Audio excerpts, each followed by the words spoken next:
The telegram arrived on a scorching Tuesday afternoon in July 1878, and when Delilah Zimmerman unfolded the crisp paper with trembling fingers, she felt her entire world collapse into dust and ashes. Her fiancé, Thomas Hendricks, had sent word from his family's ranch in San Antonio that their engagement was terminated, effective immediately, because the doctor had confirmed what she had confided to him in tearful honesty 3 weeks prior. She would never be able to bear children. The words on that telegram were clinical and cold, devoid of the affection he had once professed, and Delilah stood alone in her small rented room above the general store in Brownsville, Texas, feeling as though she had been stripped of her very value as a woman. She was 23 years old, with chestnut hair that fell in waves past her shoulders and green eyes that had once sparkled with dreams of a future filled with love and family. Those dreams now lay shattered at her feet like broken glass. The doctor in San Antonio had been kind but honest when delivering the diagnosis after she had suffered through months of mysterious pain and irregular cycles. A childhood illness had left damage that would prevent her from ever conceiving, and though Delilah had hoped Thomas would understand, would love her anyway, his response had proven otherwise. His family needed heirs, he had written. His mother expected grandchildren. He was sorry, but he had to think of his duty to the Hendricks name. Delilah pressed her hand against the rough wooden wall of her room and wept until no more tears would come, the Texas heat making her small space feel like an oven, sweat mixing with salt on her cheeks. She had moved to Brownsville 6 months ago from Austin, following Thomas when he had taken a position managing cattle drives between Texas and Mexico. She had left behind her job as a school teacher, her friends, her life, all for a man who had discarded her the moment she proved imperfect. The next morning, Delilah stood behind the counter of the general store, where she had found work to occupy her time while planning her wedding. Mrs. Patterson, the store owner, was a plump woman with kind eyes who had taken pity on her when she had first arrived in town. Now, as Delilah mechanically measured out flour and sugar for customers, she felt Mrs. Patterson's concerned gaze on her throughout the day.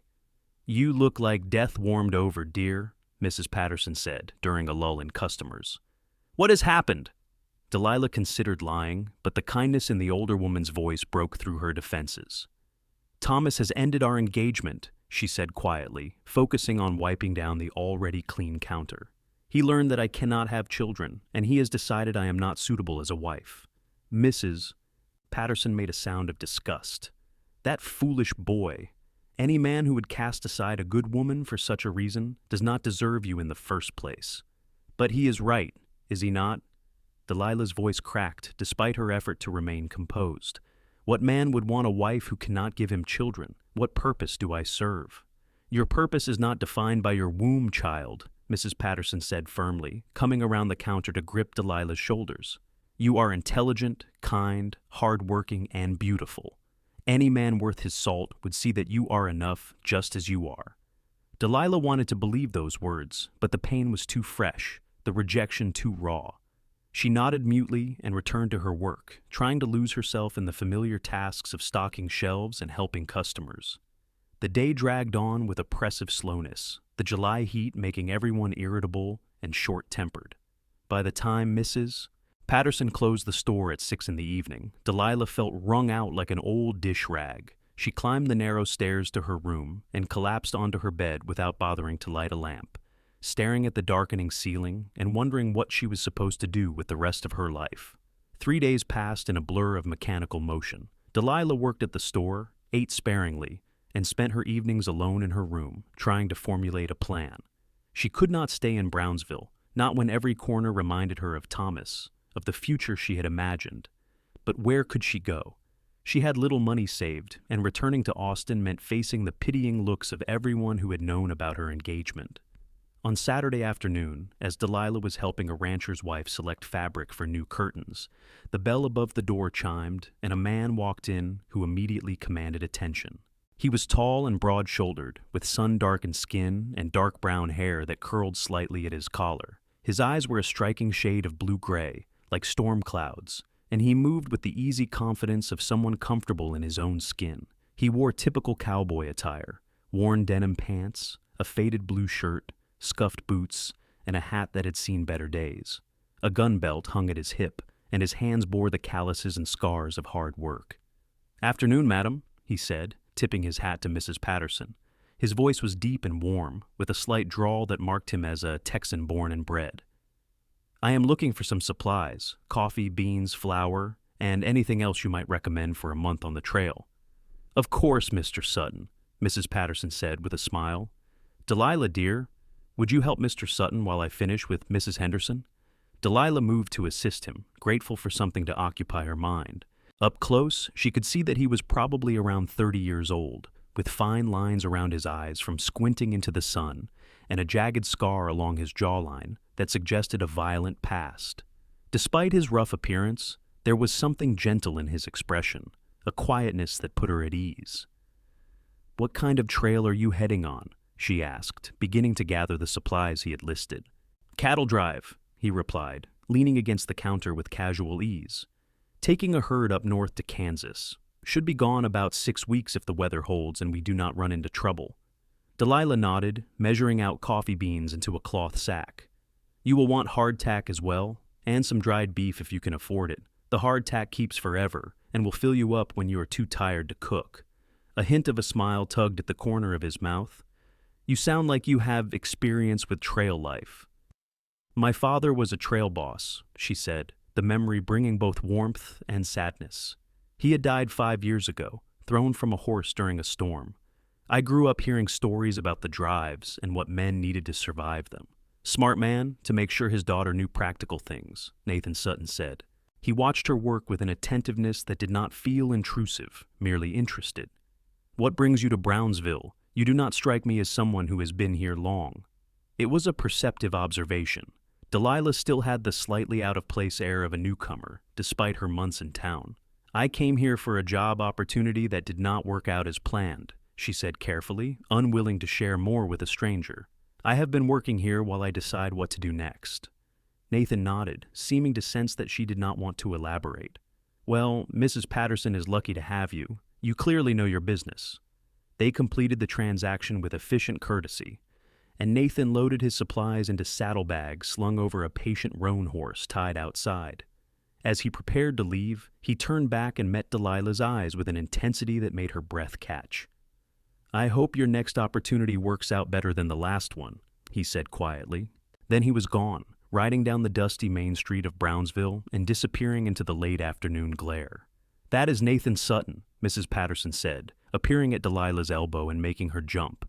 "He owns a small ranch about 10 miles outside of town. Good man, honest and hard-working. Lost his wife to fever 3 years back, and he has been running that place alone ever since. Folks around here respect him." Delilah processed this information with mild curiosity, but she was too wrapped up in her own misery to give it much thought. Nathan Sutton was just another cowboy in a town full of them, and she had more pressing concerns than the tragic history of strangers. The following week, Delilah made her decision. She would return to Austin and attempt to rebuild her life there, regardless of the gossip and pity she would face. It was better than staying in Brownsville, haunted by the ghost of her failed engagement. She gave Mrs. Patterson 2 weeks' notice, and the older woman accepted it with visible sadness but understanding. "You deserve happiness, dear girl," Mrs. Patterson said, hugging her tightly. "Do not let one man's foolishness convince you otherwise." Delilah tried to take those words to heart, but the ache in her chest refused to fade. She went through the motions of preparing for her departure, packing her few belongings and arranging for stagecoach passage back to Austin. The stage would leave on a Friday morning, and she counted down the days with a mixture of relief and dread. On Wednesday afternoon, 5 days before her scheduled departure, Nathan Sutton returned to the store. Delilah was surprised to see him, as he had mentioned being gone for 6 weeks, and only 2 had passed. He looked tired and dusty, as though he had ridden hard, and there was a tension in his shoulders that had not been present during his first visit. "Mr. Sutton." Mrs. Patterson greeted him with concern. "You are back early. Did something happen with the drive?" "The buyer backed out at the last minute," Nathan said, frustration evident in his voice.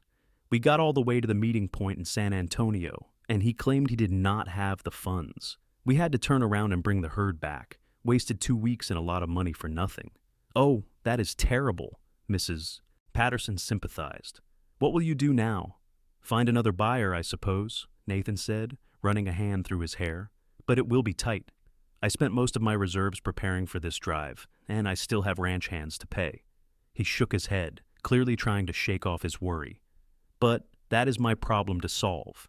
I actually came by to pick up a few things I forgot last time, and to check if you might know of anyone looking for ranch work. One of my hands decided he was done with cowboy life and headed east. I need to replace him if I'm going to manage the next drive." Delilah's ears perked up at this. "What kind of work?" she heard herself ask before she could think better of it. Nathan turned to her with surprise. "Mostly general ranch tasks, mending fences, tending horses, helping with the cattle, cooking for the hands when we are out on the range. It is hard work and the pay is modest, but room and board are included." An idea began to form in Delilah's mind, wild and improbable, but suddenly irresistible. "Would you hire a woman?" Both Nathan and Mrs. Patterson stared at her. Nathan recovered first, his expression thoughtful rather than dismissive. "I have never considered it," he admitted, "but I suppose I do not see why not, if the woman in question is capable and willing. Ranch work does not care about gender, only about whether the job gets done." "I can ride, rope, and shoot," Delilah said, her words coming faster now as excitement built in her chest. "My father made sure I learned all the skills his sons would have learned if he had any. I can cook for a crew, mend just about anything, and I am not afraid of hard work. I need a job and a place to stay, and you need a ranch hand. It seems like a practical arrangement." Mrs. Patterson looked at her as though she had lost her mind.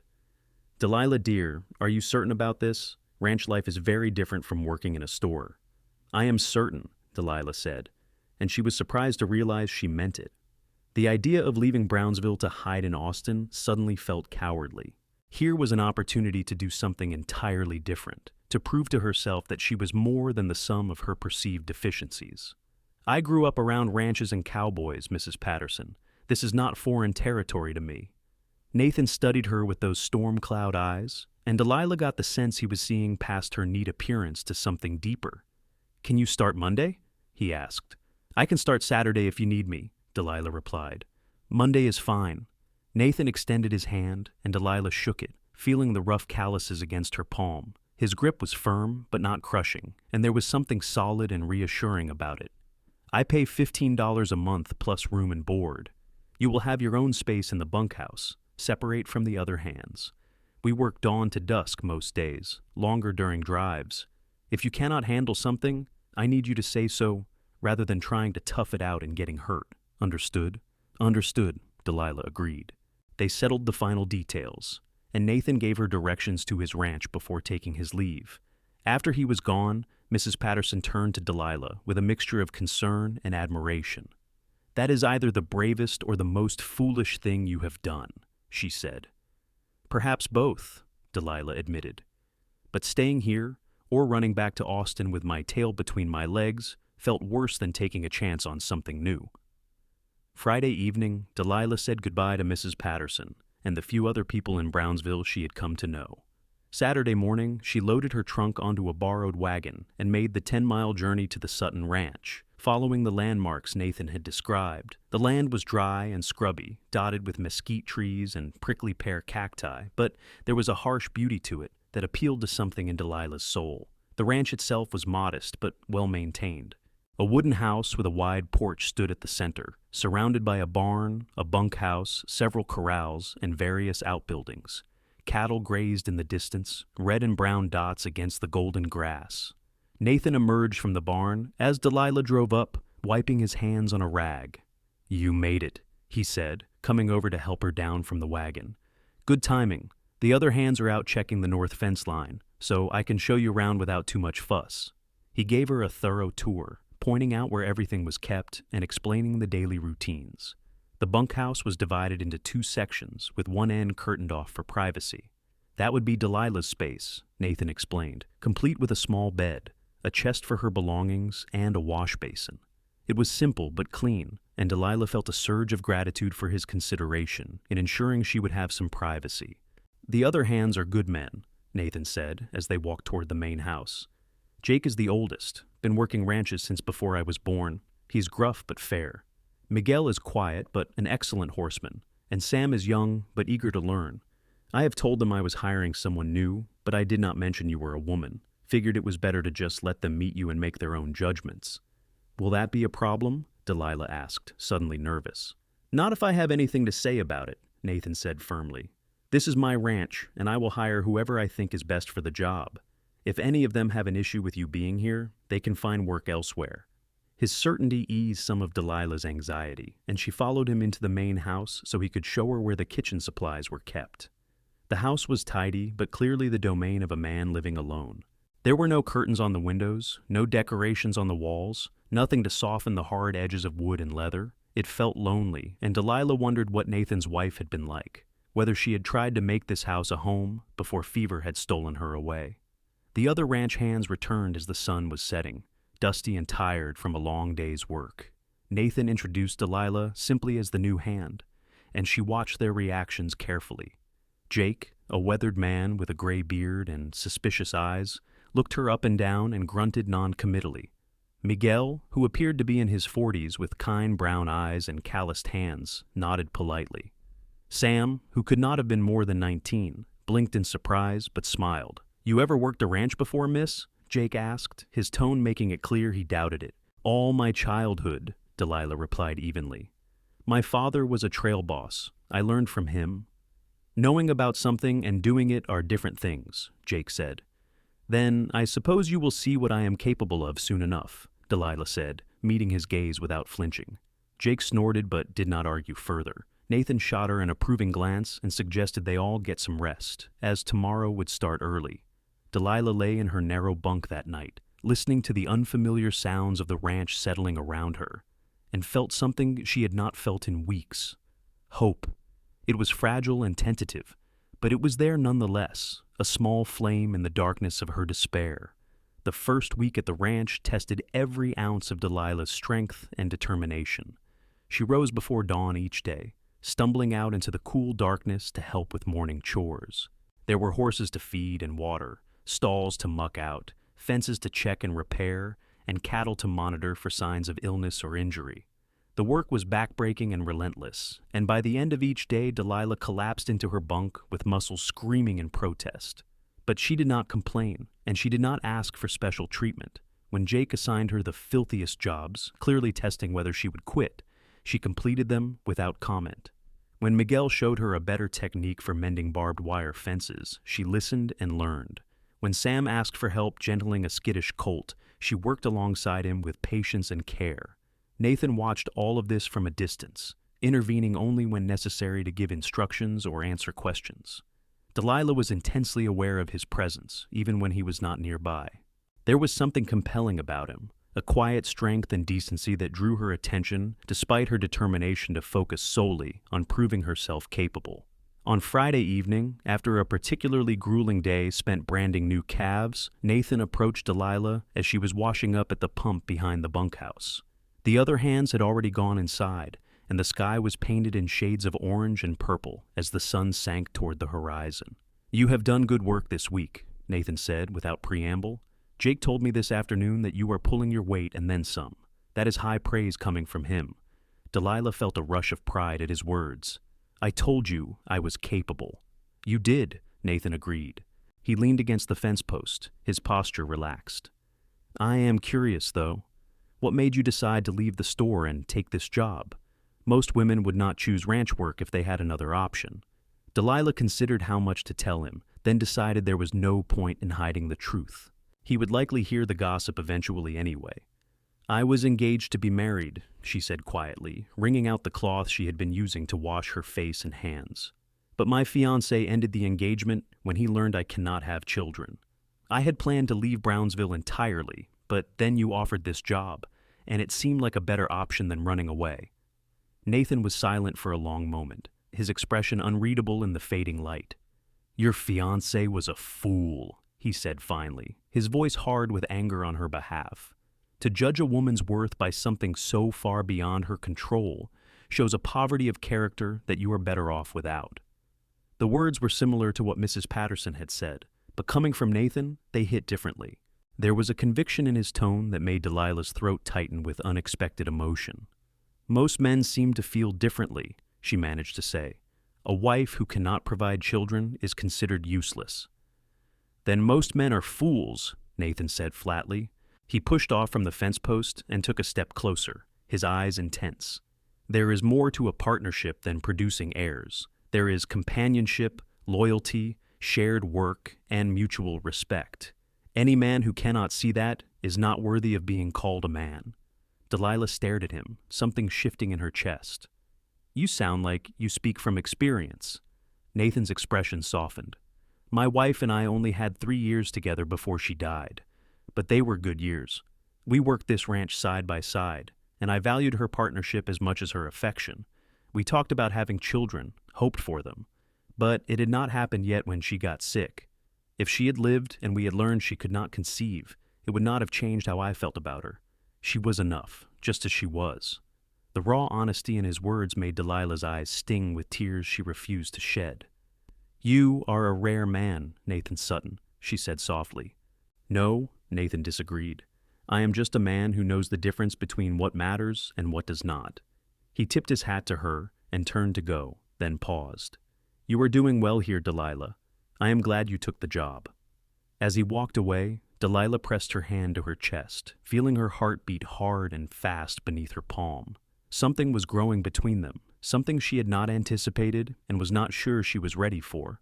But it was there nonetheless, undeniable and frightening and exhilarating all at once. The weeks that followed fell into a rhythm that became comfortable and familiar. Delilah learned the personalities of each horse, the quirks of the cattle, the best ways to navigate the harsh Texas landscape. She grew stronger, her muscles adapting to the constant physical demands, and her skin darkened from the relentless sun. Jake's initial hostility faded into grudging respect, and Miguel taught her Spanish phrases during long hours of riding fence lines together. Sam treated her like a beloved older sister, asking for advice about a girl he was sweet on in town, and Nathan was always there, a steady presence that Delilah found herself relying on more than she wanted to admit. They fell into the habit of talking in the evenings after the other hands had turned in, sitting on the porch of the main house and discussing everything from the state of the cattle to memories of their pasts. Nathan was an easy conversationalist, thoughtful and funny in unexpected ways, and Delilah discovered she could make him laugh with dry observations about ranch life. One particularly hot evening in early September, after they had spent the day moving a portion of the herd to a new grazing area, Nathan brought out 2 glasses of cold water from the well and settled into the chair beside Delilah with a contented sigh. I have been thinking about the next cattle drive, he said, stretching out his long legs. I found a buyer up in Kansas willing to pay a fair price, and we should be ready to move the herd by the end of the month. It will be a long drive, probably 6 weeks there and back, but the money will keep the ranch solvent through winter. That sounds promising, Delilah said. What will you need us to do to prepare? Nathan glanced at her, something unreadable flickering across his face. I had planned to leave you here to watch over the ranch while we are gone. It is standard practice to keep someone back. Delilah felt a flash of disappointment that surprised her with its intensity. You do not think I can handle a drive? That is not it at all, Nathan said quickly. I have no doubts about your abilities, but cattle drives can be dangerous, and I thought you might prefer to stay behind. I would prefer to go, Delilah said firmly. I told you I grew up around this life. I know what to expect, and I want to be part of it. Nathan studied her for a long moment, then nodded slowly. All right, if you are certain, then you are welcome to come. But I meant what I said about telling me if something is beyond you. The trail is unforgiving, and pride can get people killed. I understand, Delilah assured him. I will not take foolish risks. They sat in comfortable silence for a while, watching the stars begin to appear in the darkening sky. Delilah was acutely aware of Nathan's proximity, of the breadth of his shoulders and the way his hands rested loosely on the arms of his chair.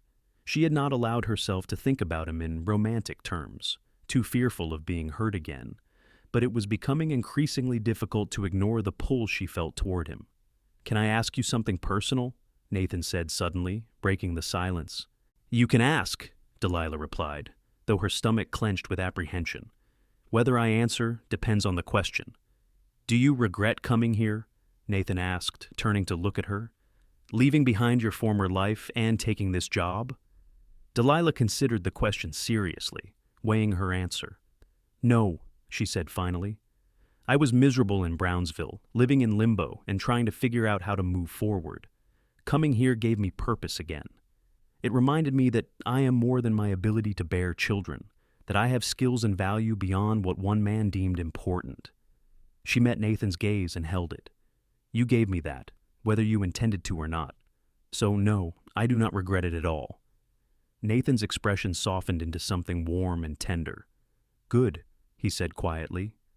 Because I do not regret hiring you. You have been a blessing to this ranch, Delilah, and to me personally. The air between them felt charged with possibility, and Delilah's breath caught in her chest. For a moment, she thought Nathan might lean closer, might close the distance between them, but then he stood abruptly and cleared his throat. We should get some rest, he said, his voice slightly rough. Tomorrow will be another long day. Delilah nodded, swallowing her disappointment, and bid him good night. As she made her way to the bunkhouse, she wondered if Nathan felt the same attraction she did, or if she was fooling herself into seeing something that was not there. The preparations for the cattle drive consumed the next 3 weeks. They culled the herd, selecting the best steers for the journey and leaving the breeding stock behind in the care of a neighboring rancher who owed Nathan a favor. They repaired saddles and tack, stocked up on supplies, and mapped out the route that would take them north through Texas and into Kansas.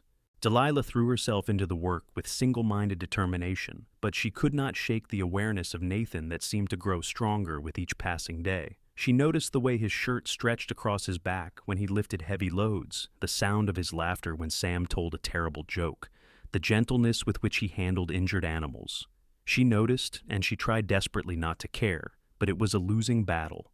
The night before they were scheduled to depart, Nathan called a meeting with all the hands to go over final details and expectations. They gathered in the barn, perched on hay bales and fence rails, and listened as Nathan outlined the route and assigned responsibilities. Delilah would be in charge of the remuda, the spare horses, along with Sam, while Jake and Miguel would flank the herd. Nathan would ride point, leading the way and scouting ahead for water and suitable camping spots. This drive will test all of us, Nathan said, his tone serious. We will face bad weather, difficult river crossings, possible rustlers, and 100 other challenges. I need everyone to stay alert and work together. If we do this right, we will all come home with money in our pockets and a successful drive behind us. Questions? No one had any, and Nathan dismissed them with instructions to get a good night's sleep. As the others filed out, Delilah lingered, adjusting the saddle blanket she had been mending, even though it was already perfect. Are you nervous? Nathan asked, approaching her with his hands in his pockets. A little, Delilah admitted, but more excited than nervous. This feels like the culmination of everything I have been working toward these past months. You have earned your place on this drive, Nathan said. Do not let anyone make you doubt that. Delilah looked up at him, and in the dim light of the barn, she could see the warmth in his eyes, the way he looked at her as though she were something precious. Her heart began to pound, and before she could overthink it, she stepped closer. Nathan, she began, but he raised a hand gently. Wait, he said softly. Before you say whatever you were about to say, I need to tell you something. He took a deep breath, as though steeling himself. These past months, working with you, getting to know you, it has meant more to me than you probably realize. You are remarkable, Delilah. You are strong and capable and kind, and being around you has reminded me what it feels like to hope for something more than just getting through each day. Delilah's breath caught, her pulse racing. I feel the same way, she whispered. I did not want to. I was afraid to, but I cannot help it. You have shown me that I am enough just as I am, and that is a gift I can never repay. Nathan reached out slowly, giving her time to pull away, and cupped her cheek with his calloused hand. You do not owe me anything, he said. But if you are willing, I would like to court you properly. I know the timing is not ideal, starting on the eve of a cattle drive, but I do not want to wait any longer to tell you how I feel. Yes, Delilah said without hesitation, leaning into his touch. Yes, I want that. Nathan smiled, a genuine expression of joy that transformed his usually serious face, and then he leaned down and kissed her. It was gentle and sweet, a promise more than a demand, and Delilah felt something inside her unfurl like a flower opening to the sun. This was different from what she had felt with Thomas, she realized. That had been infatuation and convenience, the desire to check off the expected milestones of life. This was real, raw, and utterly terrifying in its intensity. When they finally pulled apart, both slightly breathless, Nathan rested his forehead against hers. "We should probably get some sleep," he murmured, though he made no move to step away. "Probably," Delilah agreed, but she was smiling as she said it. They walked together toward the bunkhouse, hands linked, and parted with a lingering kiss that left Delilah feeling as though she were floating. She lay in her bunk that night, too exhilarated to sleep, and counted down the hours until dawn. The cattle drive began at first light, with the herd moving sluggishly out of the holding pens and onto the trail north. It was chaos at first, steers breaking away and having to be chased down, dust rising in choking clouds, and the constant noise of lowing cattle and shouting men. But gradually, a rhythm established itself.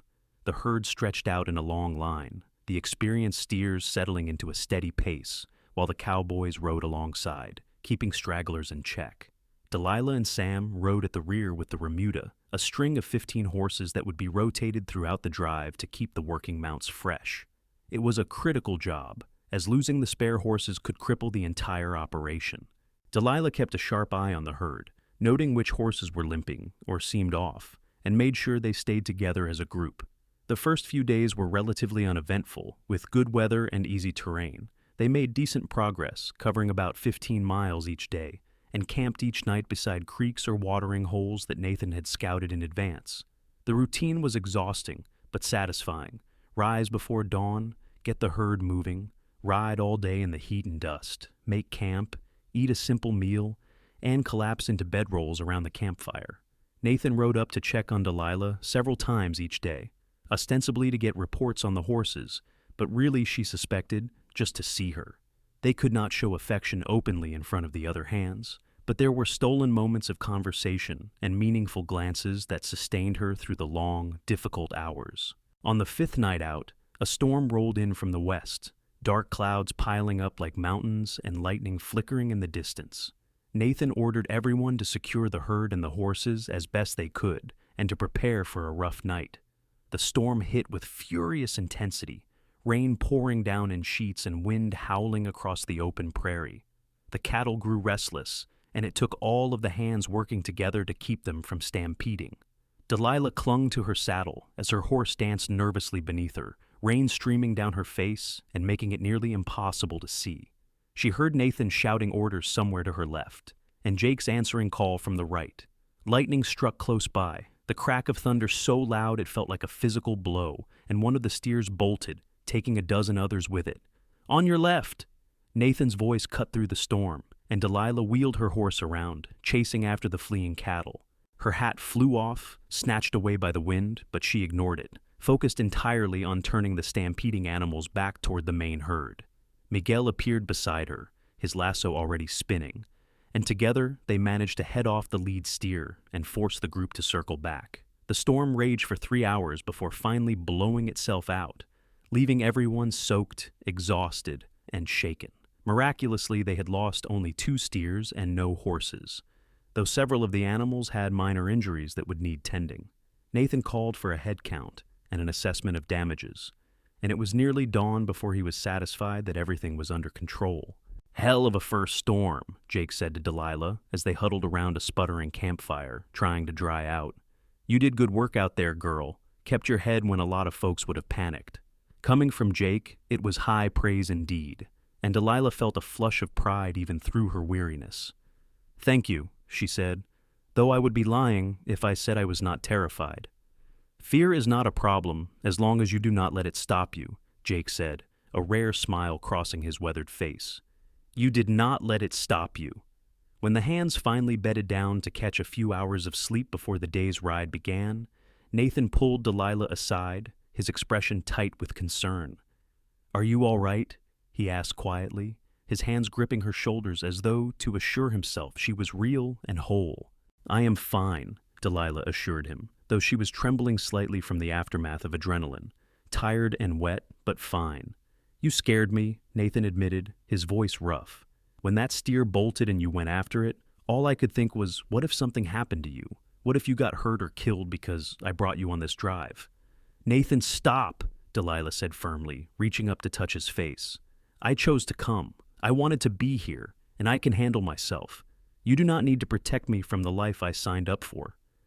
Nathan closed his eyes and leaned into her touch, his breath shuddering out. I know, he said, but that does not make it easier. I care about you, Delilah, more than I expected to, more than I thought I could care about anyone again after losing Sarah. The confession hung between them, vulnerable and precious. Delilah felt her heart swell with a complicated mixture of joy and sorrow. I care about you too, she whispered, and I am not going anywhere. We are going to finish this drive together, and then we are going to go home, and we are going to figure out what comes next. Nathan opened his eyes and looked at her with such intensity that Delilah felt it like a physical touch. When we get back to the ranch, he said quietly, I am going to ask you to marry me. I know it is fast, probably too fast, but I also know my own heart. You are what I want, Delilah, not because you can or cannot have children, but because you are you. I need you to know that before we go any further. Tears sprang to Delilah's eyes, born of exhaustion and emotion in equal measure. And I need you to know that my answer will be yes, she said, her voice shaking. I love you, Nathan Sutton. I think I have loved you since that first evening on your porch when you told me I was enough as I am. Nathan pulled her into his arms, heedless of who might see, and held her tight. They stood like that for a long moment, drawing strength from each other, before reluctantly pulling apart to get some rest. The remainder of the drive north was filled with challenges both expected and unexpected. They forded rivers swollen with spring runoff, navigated through rocky terrain that bruised hooves and tested the patience of both cattle and cowboys, and dealt with a brief encounter with a band of rustlers that Nathan scared off with well-aimed warning shots and sheer force of will. Through it all, Delilah proved herself time and again, earning the respect of the entire crew and cementing her place as an integral part of the team. When they finally reached the buyer in Kansas, a gruff but honest man named Morrison who ran a stockyard in Abilene, Nathan negotiated a fair price and collected payment in cash and banknotes. The hands celebrated that night with whiskey and a hot meal at a local restaurant, reveling in the success of a drive completed without major losses. You are one lucky man, Sutton, Morrison said to Nathan as they finalized the paperwork. He nodded toward Delilah, who was laughing at something Sam had said. That girl has more grit than half the cowboys I have met. You better hold on to her. I intend to, Nathan said with a small smile, his eyes on Delilah. The return journey was lighter and faster without the cattle to slow them down, though they still took their time to allow the horses to recover from the grueling northward trek. Nathan and Delilah found more opportunities to steal moments alone, riding ahead of the others or lingering by the campfire after everyone else had turned in. They talked about the future, about their hopes and dreams, about the kind of life they wanted to build together. I want to expand the ranch, Nathan said one evening, his arm around Delilah's shoulders as they sat watching the sunset. Not so big that we lose the ability to manage it personally, but large enough to be really successful. And I want you to be my full partner in it, not just a ranch hand or even just my wife. I want us to build something together. I would like that, Delilah said, resting her head against his shoulder. And I have been thinking about something else too. I know I cannot have children of my own, but there are a lot of orphans in this world, children who need homes and families. Maybe someday we could think about adopting. Nathan turned to look at her, his expression thoughtful. I have never considered that, he admitted, but I like the idea. A child does not need to be blood to be family. If that is something you want, then it is something we can work toward. Delilah felt a weight she had not known she was carrying lift from her chest. The idea that she could still have a family, still be a mother in the ways that mattered, had seemed impossible just months ago. Now, sitting beside Nathan and planning a future together, it felt not only possible, but probable. They arrived back at the ranch in mid-November, dusty and tired, but triumphant. Nathan paid the hands their wages plus generous bonuses, and all of them, including Jake, expressed satisfaction with how the drive had gone. Miguel and Sam both committed to staying on for the next year, and Jake, who had been talking about retirement, grudgingly admitted he might stick around a while longer. After the others had left to spend their earnings in town, Nathan and Delilah stood alone in the ranch yard, the setting sun painting everything gold and orange. Nathan took her hands in his and looked into her eyes with an expression of such love and devotion that Delilah felt her throat tighten with emotion. "Delilah Zimmerman," he said, his voice steady and sure, "you have brought light back into my life when I thought I would live the rest of my days in shadow. You are strong, brave, kind, and beautiful, and I want nothing more than to spend the rest of my life loving you. Will you marry me?" "Yes," Delilah said, tears streaming down her face. "Yes, 1,000 times, yes." Nathan pulled a simple gold band from his pocket, a ring that had belonged to his mother, and slid it onto Delilah's finger. It fit perfectly, as though it had been waiting for her all along.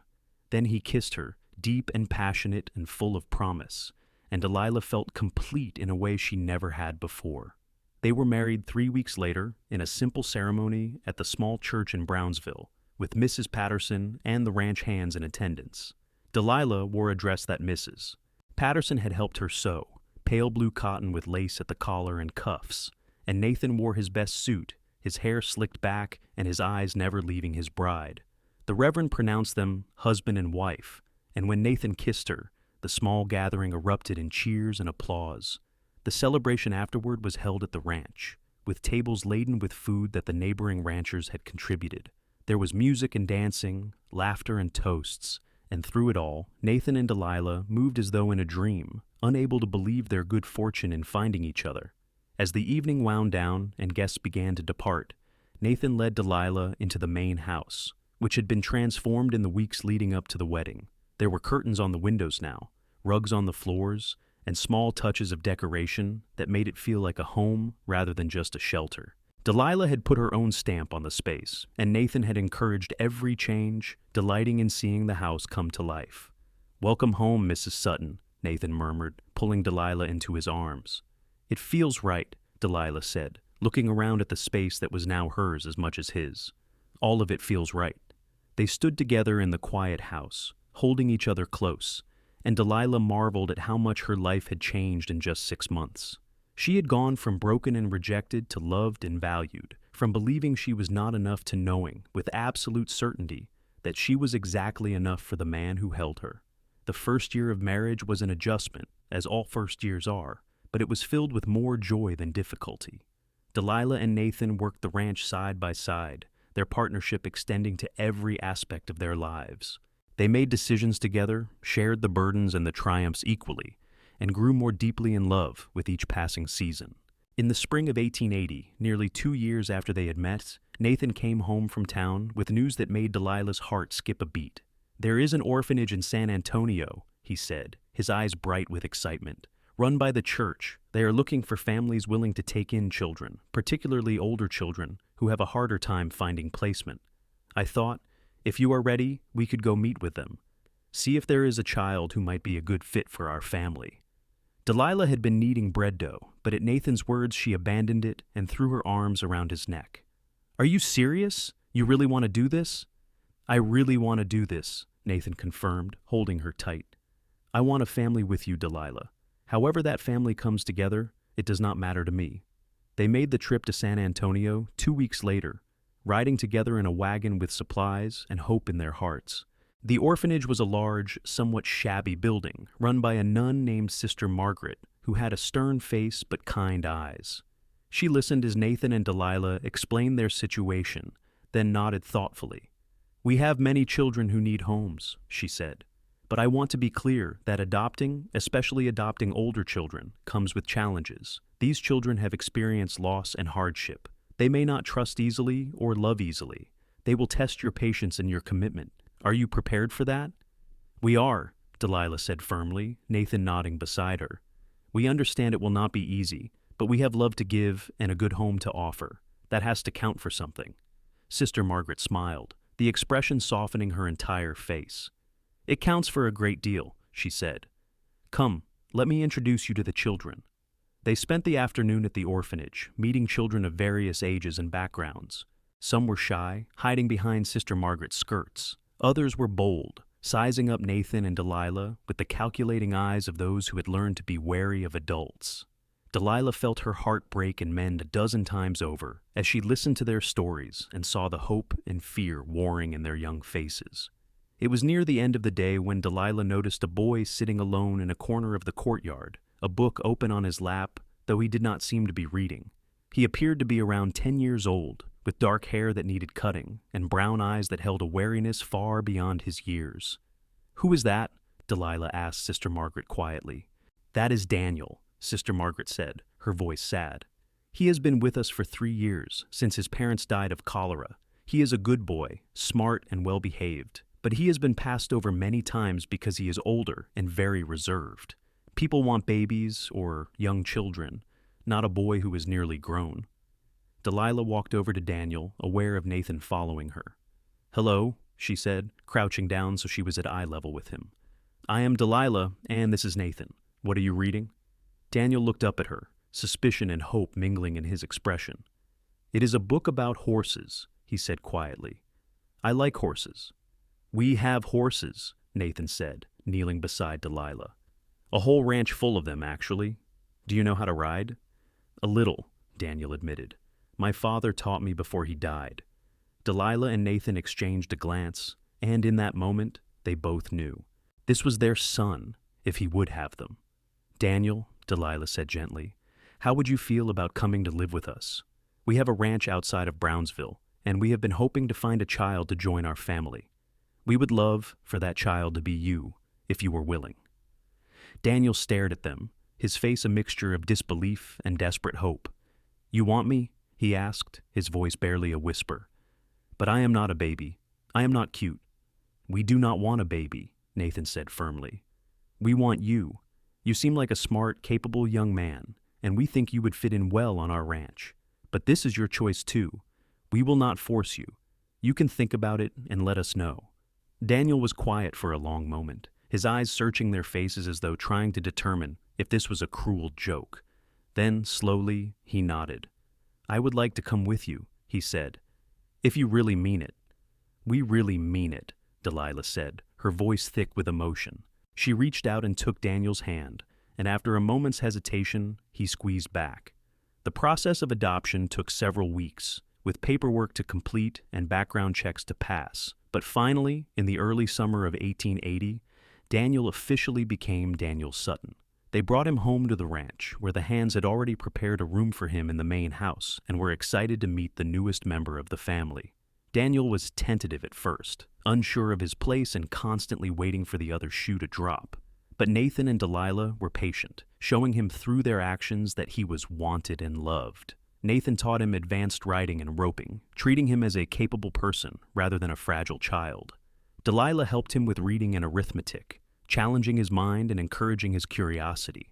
Gradually, Daniel began to relax, to smile more freely, to call them Ma and Pa without hesitation. One evening, about 6 months after Daniel had joined their family, he came to Delilah as she was preparing dinner. "Ma," he said, and Delilah's heart still swelled every time he called her that. "Can I ask you something?" "Of course, sweetheart," Delilah said, setting down the knife she had been using to chop vegetables. "A Sister Margaret told me that you cannot have babies," Daniel said, his voice matter of fact rather than pitying. "Is that why you adopted me? Because you could not have a real child?" Delilah knelt down so she was eye level with him, her hands on his shoulders. "Daniel, you are a real child. You are my real son, just as real as any child I could have given birth to. Yes, I cannot have biological children, but that does not make you second best or a replacement. You are exactly who I wanted, who we wanted. Do you understand?" Daniel's eyes were shining with unshed tears. "I just wanted to make sure," he said quietly. "Some of the kids at the orphanage said that adopted kids are not really part of the family, that we are just charity cases." "Those kids were wrong," Delilah said fiercely. "You are part of this family because we chose you, and you chose us. That is as real as it gets. I love you, Daniel, not because I could not have another child, but because you are you." Daniel threw his arms around her neck and held on tight, and Delilah hugged him back, blinking away her own tears. Nathan appeared in the doorway, and when he saw them, he came over and wrapped his arms around both of them, the three of them forming a solid unit. "We are a family," Nathan said quietly. "Nothing and no one can change that." The years that followed were filled with the everyday joys and challenges of raising a child and running a ranch. Daniel grew into a fine young man, tall and strong like his father, with a gentle way with animals that reminded everyone of Delilah. He was smart and hard-working, and he never doubted for a moment that he was loved and valued. In 1883, when Daniel was 13, Nathan and Delilah received word from Sister Margaret that there were two sisters at the orphanage, ages 6 and 8, who desperately needed a home. Their father had been killed in a mining accident, and their mother had died shortly after from grief and illness.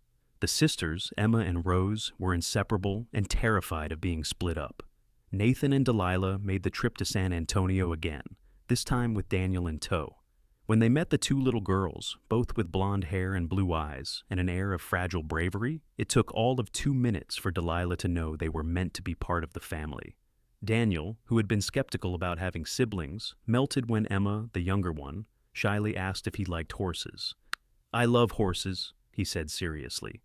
"And if you come home with us, I will teach you how to ride, both of you." The girls looked at each other, then at Nathan and Delilah, then back at Daniel. "Will you really be our brother?" Rose, the older one, asked. "Really and truly," Daniel promised. Emma and Rose Sutton joined the family that fall, bringing with them laughter and chaos and a whole new dimension to the household. The ranch house, once quiet and orderly, became filled with the sounds of children playing, arguing, learning, and growing. Nathan built on an addition to give the girls their own room, and Delilah taught them to read and sew and cook, while Nathan and Daniel taught them to ride and rope and handle themselves on the ranch. There were hard days, days when Rose had nightmares about her parents' deaths, or Emma cried for her mother, days when Daniel felt jealous of the attention his sisters required, or when Nathan and Delilah collapsed into bed utterly exhausted. But there were far more good days, days filled with love and laughter, with shared meals and family traditions, with the simple joy of being together. On a warm evening in June of 1887, nearly 9 years after Nathan had first walked into the general store in Brownsville, Delilah sat on the porch of the ranch house and watched her family. Daniel, now 17 and nearly a man, was showing Rose, 12, how to mend a bridle, his patience evident in every movement. Emma, 10, was reading aloud to Nathan, who listened with exaggerated attention that made her giggle. The ranch hands had long since gone home, and the cattle grazed peacefully in the distance as the sun painted the sky in shades of pink and gold. Nathan looked up and caught Delilah's eye, and the love in his gaze was as strong as it had been on their wedding day. He excused himself from Emma's story and came to sit beside Delilah, taking her hand in his. "What are you thinking about?" he asked softly. "I am thinking about how grateful I am," Delilah said, squeezing his hand. 9 years ago, I thought my life was over. I thought I had nothing to offer, that I was not enough. And now, look at us. We have built this beautiful life, this beautiful family, and I have never been happier." "You were always enough," Nathan said, bringing her hand to his lips and kissing her knuckles. "I am just glad I was smart enough to see it." Delilah leaned her head on his shoulder, contentment settling over her like a warm blanket. She had learned, through years of living and loving, that family was not about blood or biology. It was about choice and commitment, about showing up every day and doing the hard work of loving people even when it was difficult. She had learned that her worth was not tied to her ability to bear children, but to the person she chose to be, the love she chose to give, the lives she chose to touch. "Do you ever regret it?" Nathan asked suddenly. "Not having biological children? I know you love Daniel and the girls, but I also know it is not quite the same thing." Delilah considered the question carefully, wanting to be honest. "Sometimes I feel a pang of sadness when I see a mother with a newborn, or when I think about what it might have been like to carry a child," she admitted. "But regret? No, I do not regret the path my life has taken. If I had been able to have children, I might never have met you. I certainly would not have Daniel, Emma, and Rose. They are my children, Nathan, in every way that matters. The fact that I did not give birth to them does not make them any less mine, or make my love for them any less real." "They are lucky to have you as their mother," Nathan said, "and I am lucky to have you as my wife." "We are all lucky to have each other," Delilah said, and she meant it with her whole heart. The sun dipped below the horizon, and stars began to appear in the darkening sky. Emma finished her story and ran over to hug her parents goodnight before heading inside to bed. Rose and Daniel followed soon after, calling out their good nights, and Nathan and Delilah were left alone on the porch as they had been so many evenings before. "Do you remember that first night when we sat here and talked about the cattle drive?" Delilah asked, her voice soft with memory. I remember, Nathan said. I remember thinking that you were remarkable and wondering if I was foolish for wanting to court you so soon. And now, Delilah teased gently. Now I know I was not foolish at all, Nathan said, pulling her closer. Falling in love with you was the smartest thing I ever did. They sat together in the comfortable silence of long companionship, watching the stars emerge one by one and listening to the night sounds of the ranch. Inside the house, their children slept safely, dreaming whatever dreams children dream. The cattle were settled, the horses secure in their stalls, and the land stretched out around them, harsh and beautiful and theirs. In that moment, Delilah felt a sense of peace so profound it nearly took her breath away. She had been rejected, cast aside, told she was not enough. But she had found a man who saw her true worth, who valued her for who she was rather than what she could provide. She had built a family through love and choice rather than biology. She had created a life that was rich and full and meaningful. I love you, Nathan Sutton, she whispered into the darkness. I love you too, Delilah Sutton, he replied. And in those simple words was a promise, a commitment, a future stretching out before them, filled with possibility. As the years continued to pass, the Sutton Ranch prospered. Nathan and Delilah expanded their operations, building a reputation for quality cattle and fair dealing that spread throughout Texas and beyond. Daniel grew into a capable ranch manager, eventually taking over much of the day-to-day operations and allowing Nathan and Delilah to slow down a bit. He married a kind, strong woman named Clara in 1890, and they built a house on the far edge of the property, starting their own branch of the Sutton family. Rose proved to have a gift for numbers and business, and she became the ranch's bookkeeper, managing finances with a precision that impressed even the hardened businessmen in town. She was courted by several young men, but she took her time, eventually choosing a quiet school teacher named James, who adored her fierce independence and sharp mind. They married in 1893 and settled in Brownsville, where Rose continued to manage the ranch's finances while James taught at the local school. Emma, the youngest, inherited Delilah's way with animals and Nathan's easy leadership. She became a skilled horse trainer, earning a reputation throughout the region for her ability to gentle even the most stubborn mounts. She remained single longer than her siblings, claiming she was too busy to bother with romance. But in 1895, she met a veterinarian named Thomas who had moved to Brownsville from Houston. They bonded over their shared love of animals, and their courtship was swift and joyful. They married that same year and lived in a small house in town, though Emma spent most of her days at the ranch, working with the horses she loved. By 1898, Nathan and Delilah were in their 50s and grandparents several times over. Daniel and Clara had 3 children, 2 boys and a girl. Rose and James had twin daughters. Emma and Thomas were expecting their first child. The ranch house, which had once felt too large and empty, was now regularly filled with the chaos and joy of multiple generations, gathering for Sunday dinners and holiday celebrations. One afternoon in late October, as Delilah was baking pies for the upcoming harvest celebration, she heard the sound of wagon wheels in the yard. Looking out the window, she saw Daniel helping Clara down from the wagon seat, their 3 children tumbling out behind them like puppies. Rose and James arrived moments later in their own wagon, the twin girls already chattering excitedly. Emma and Thomas rode up on horseback, Emma's pregnancy just beginning to show beneath her riding coat. Nathan emerged from the barn, his hair now more silver than brown, and his face lit up as he saw their family arriving. He caught Delilah's eye through the window and gave her the smile that still made her heart flutter after 20 years of marriage. She smiled back, wiping flour from her hands on her apron, and went to the door to greet their children and grandchildren. The afternoon dissolved into the beautiful chaos that characterized family gatherings. Children ran through the house and yard, playing elaborate games of their own invention. The adults gathered on the porch, talking and laughing, while Delilah and her daughters-in-law prepared the meal.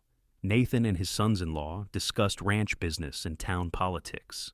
The grandchildren begged their grandfather for stories about the old days, and Nathan obliged, spinning tales about cattle drives and storms and the early days of the ranch.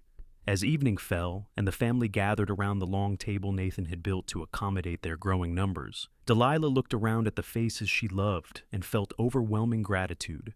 Her life had not turned out the way she had once planned. She had faced rejection and heartbreak, had been told she was not enough, had nearly given up on the possibility of happiness. But she had found something better than what she had imagined, a love that valued her for herself, a family built on choice rather than chance, a legacy that extended far beyond biology. After the meal, as the family lingered over coffee and pie, Daniel stood and cleared his throat.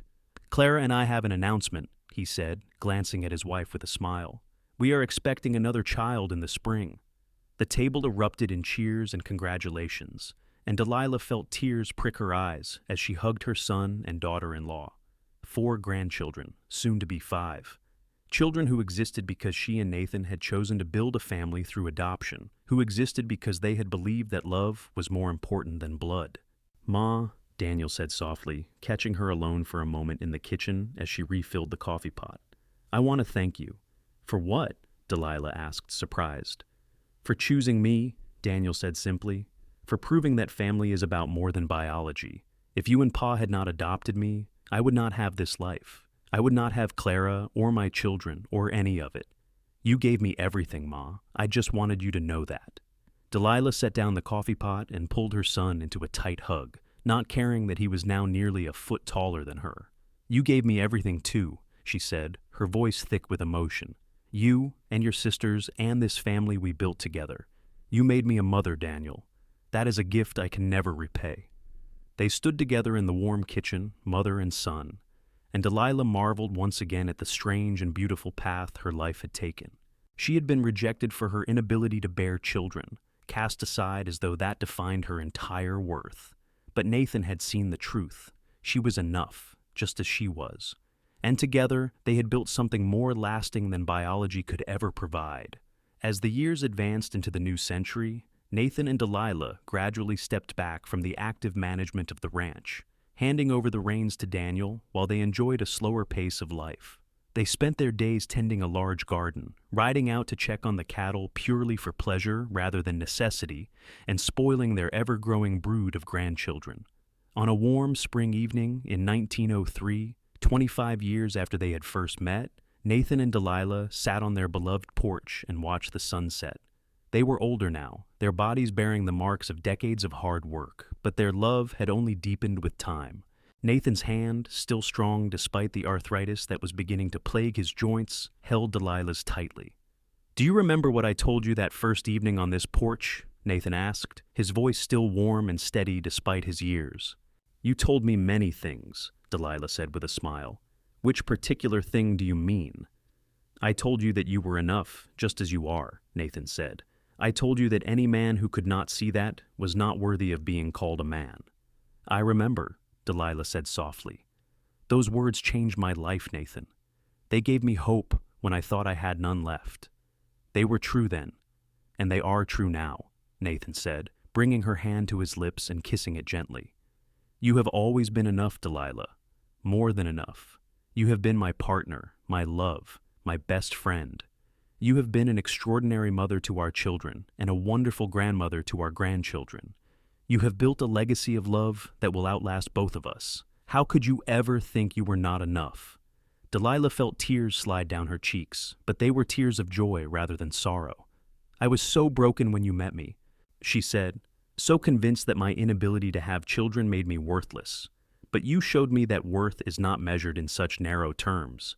You showed me that love and family come in many forms, and that all of them are valid and beautiful." "We showed each other," Nathan corrected gently. "You taught me that I could love again after Sarah died, that my heart was not permanently broken. You brought life and purpose back to this ranch, to me. We saved each other, Delilah." They sat in comfortable silence as the stars began to appear, pinpricks of light against the darkening sky. From inside the house, they could hear the sounds of Emma's 3 children playing, their daughter having dropped them off for an overnight visit. The sound of childish laughter filled the air, a counterpoint to the crickets beginning their evening song. "We did well, did we not?" Delilah asked, a statement more than a question. "We did very well indeed," Nathan agreed. "And we are not done yet. We have years left, Delilah. Years to enjoy our family, our ranch, each other." "Then let us make the most of them," Delilah said, leaning her head on his shoulder. As they sat together on that porch, surrounded by the land they had worked and the life they had built, Delilah reflected on the journey that had brought her to this moment. She had been rejected for something beyond her control, had been told she was not enough, had faced a future that seemed bleak and hopeless. But she had found the courage to try again, to take a chance on a different kind of life, and she had found Nathan, a man who saw her true worth and loved her.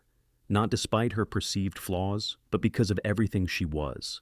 Their story was not the one Delilah had imagined for herself all those years ago, but it was better. It was real and messy and beautiful, filled with challenges overcome and joys multiplied.